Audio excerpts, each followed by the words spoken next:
Welcome to The Explainer. You know, a trade dispute that was kind of simmering between the US and India? Well, it just blew up. We're going to get into exactly how it all went down, why this is way more than just about the money, and what might happen next. Okay, so let's jump right in with the number that's really at the core of all this new friction, 50%. So what does that even mean? Well, it's a huge, sudden jump, a major escalation in a trade standoff that just got, let's say, very, very real. And this all comes down to a really significant new move from the White House, one that's created this brand new standoff over tariffs. So, right, how do we even get to 50%? Well, think of it this way. There was already a 25% tariff on some goods from India, and a new White House order just slapped another 25% right on top of that.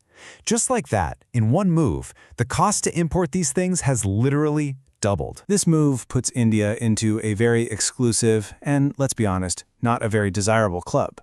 It now finds itself alongside countries like Brazil, facing the highest level of U.S. tariffs. It's a huge and potentially really damaging shift in its trade relationship with Washington. So you have to ask, what on earth would prompt such a drastic step from Washington? Well, the answer isn't in Washington or Delhi. It's in the global energy market. The whole thing, the entire dispute, really traces back to one specific activity: India's ongoing decision to buy discounted crude oil from Russia. And, well, that's a decision that has put it on a direct collision course with the U.S. Now, from the White House's perspective, this isn't just about trade figures on a spreadsheet. Not at all. Their argument is that when India buys this oil, it's basically helping to fund Russia's economy, which, directly supports the war in Ukraine. So what might seem like an economic choice suddenly becomes this massive geopolitical issue. As you can probably guess, the two governments are seeing this in completely different ways. I mean, polar opposites. So let's break down exactly what each side is arguing. And man, these two positions are just worlds apart. On one side, you have the U.S. saying, hey, India is being an unfair partner here, they're helping Russia's war effort. And on the other side, India is firing right back, saying, whoa, hold on. This is just a practical market decision that's absolutely vital for our energy security and our national interest. India's response? It was immediate and it was strong. The Ministry of External Affairs didn't mince words, condemning the U.S. move with this very blunt language. It's a clear signal that they believe these tariffs are completely out of bounds. And if we dig a little deeper into India's argument, they're framing this as something that's just not up for debate. It's a matter of national interest. I mean, think about it. How do you secure enough energy for 1.4 billion people? And they're also pointing out what they see as a pretty big double standard, right? They're saying other countries are still trading with Russia.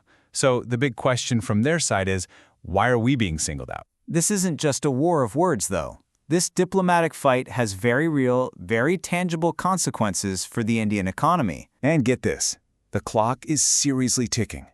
These aren't some far-off threat we're talking about. Nope, these new tariffs are set to kick in just 3 weeks. That puts a ton of pressure on both sides to figure something out, and fast. And these tariffs aren't just random, they're targeted. Key Indian industries like textiles, leather, and even marine products are right in the crosshairs, and they could be facing some pretty devastating consequences. So you've got trade experts basically sounding the alarm bells. The U.S. is a huge, huge market for India, so a tariff hike this big could mean a major drop in their exports, and that creates a really tough spot for the Indian government. It's a classic dilemma, right? How do you balance the need for energy for your people against the very real risk of a full-blown trade war? All right, let's zoom out for a second, because the fallout from this goes way beyond dollars and cents. This is really about the bigger geopolitical chessboard. What we're hearing from foreign policy analysts is that they're worried this isn't just a simple trade tiff. They see it as something that could actually unravel decades of really careful diplomacy. And here's the kicker. There's a real concern that if the U.S. pushes India away, it might just push them closer to other big global players, like China. So that's where everything stands right now, boiling down to these two huge unanswered questions. Are these two major powers going to figure out a compromise at the last minute, or is the economic heat going to force India to make a choice, a really tough choice between its energy security and its relationship with the U.S.? The answer, whatever it is, won't just define their partnership. It could literally redraw the map of global influence, and you can bet the whole world is watching to see what happens.